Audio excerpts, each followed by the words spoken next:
Өнгөрсөн 9 жилийн туршид энэ Монгол Ардын намын хийсэн хулгай зүйлийг бүх зүйлийг би энэ хөтөлбөрийн дээр ярьж байсан. Олон жил ярьсан. Өнөөдөр яг энэ асуудал бүгдээрээ баримттайгаар өөрсдөө хулгайгаа нөгөө нэг бүх одоо хууль хяналтынхан болон бусад байгууллагууд бүгдээрээ баримт нь байгаа учраас тэр нотлохоотойгоор өнөөдөр нэг буруутгах тэр албан тушаалын төлөө яаж одоо нэг одоо энэ хулгай зүйлгээ илрүүлж гарч ирж байгаа нь бүгдээрээ тодорхой болсон байгаа. Тэр энэ өнөөдөр ингэж үндэсний аюулгүй байдлын зөвлөлийн 3 гишүүний 2 нь намаас одоо шууд томилогддог албан тушаалт. Нэг нь бол ерөнхийлөгч бүх арднаас сонгогдож байгаа. Намаас сонгогдсон 2 нөхөр нь одоо хоёулаа зэрэг явж гэнэ гэдэг бол энэ хулгай зүйлийн бураг хэтэрсэн. Тэдний баримт нь тэр одоо хууль хүчнэрээ одоо бүгдээрээ хуваарлагдаад өөрсдөөсөд нь бүгдэнд нь бэлэн болцсон. Тэр баталгаатай баримт дээр өнөөдөр ингэж барьцаалагдаж хоёулаа унж байгаа нь нэн тодорхой харагдаж байгаа.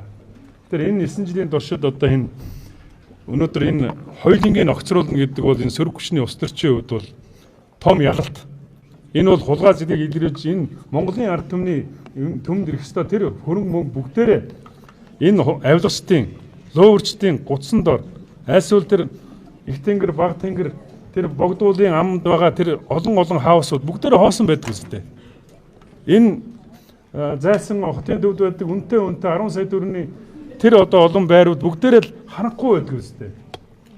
Тэр бүгдийг эдгээр авилгачид мөнгөөрөө худалдаж авчаад эдийн засгийн хөдөлгөөнд оруулахгүй дээрээс нь тэр хулгайсан мөнгөө ерөөсөө авилгын мөнгө гутсан дор л байдаг байхгүй. Нийгэм дээрөөсөө очихгүй. Тэгээд амьдрал маш одоо манайхан бүгдээрээ оролцсон, бүгдээрээ концолсон. 42 юу? Нэг 3-4 хүн ирсэн дорог байсан. Тэгээ ийм байгаа. Тэгэхээр ер нь бол энэ авилгалын хулгай молгоо ярьж байхад бити ингээд яриа нэг хүч саалар байна. За тэгээд ер нь бол ийм заваан зүйл өнгөрсөн хугацаанд болсон. Тийм учраас одоо энэ эрх баригч нарыг хариуц тооцох цаг болсон. Өнөөдөр эдгээр нэг дарган сонгогдонгууд бүгдээрээ нийлцэн давхиж орж байна. Яана. Сайхан хулгаан дээр бүгдээрээ хуулийн дээр гарцсан, хулгааныхаа дээр гарцсан тийм ээ. Бүгдээрээ нийлчихэд ороод ирнэ. Тэгээд энэ үед нь та нар гүн сайн сурвалж авд юм шиг баярлалаа. Энэ чуулганы өдрүүдэд хүн намынхын ерөөсөө харагдсангүй. Хүн намч хөөрхий амт яг хөө захаа яг нэг дарга нар нь юу гэж хэлнэ үү? Тэр нэг ах нам нь ямар юм гэж хэлнэ үү? Яг тэргээр л явдаг усаа. Өөрөөр хэлбэл одоо тэр бүрв дөржийн тойрог дээр тэр хүнийг дэвшүүлээд саналын хуваа гэдэг л нам байхгүй да. Өнөөдөр харагдсан уу чуулганы одоо 3 одын сайдны асуудал шүү дээ. Гурван одын манай ардсан нам бол 2012-оос 16 он засаг барьсан харамстай одоо ажил сайн хийсэн боловч харамстай нэм нэгдлээ ерөөсөө хангаж чаддаггүй. Тийм учраас 2016 онд ард түмэн маш хатуу дүн тавьж бидрийг эсгэн хүнтэй болгосон. Энэ 9 хүнтэй болсноос хойш 2016, 2020, 2024 энэ олон сонгуулиуд дээрээс нь ерөнхийлөгчийн сонгуулиуд бүгдэнд нь бид нар ялагдсан. Тэгэхээр энэ яагаад гэвэл ардсан нам энэ нэгдлээ хангаж чаддаггүй байна гэдгээр тэр үндслээр өнөөдрийг хүртэл бид нар их хурл итгэл үзүүлэхгүй байгаа. Ерөнхийлөгчийн сонгуульд итгэл үзүүлэхгүй байгаа.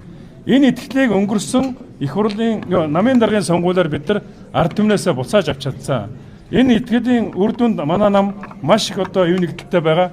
Дээрээс нь өнөөдөр та бүхэн харж байгаа бол яг тэр 3 одтой шийдвэр дээр яаж их хурлын гишүүд бүгдээр хамтдаа зогсож байна. Энэ бол юу нэгдлийн илэрхийллээ. Тийм учраас Монголын ард түмэн манай ардсан намд итгэж болох цаг болсон. Шинэ залуучууд ирсэн. Шинэ итгэл дүүрэн тэр хүмүүс Монгол улсыг удирдах цаг болсон.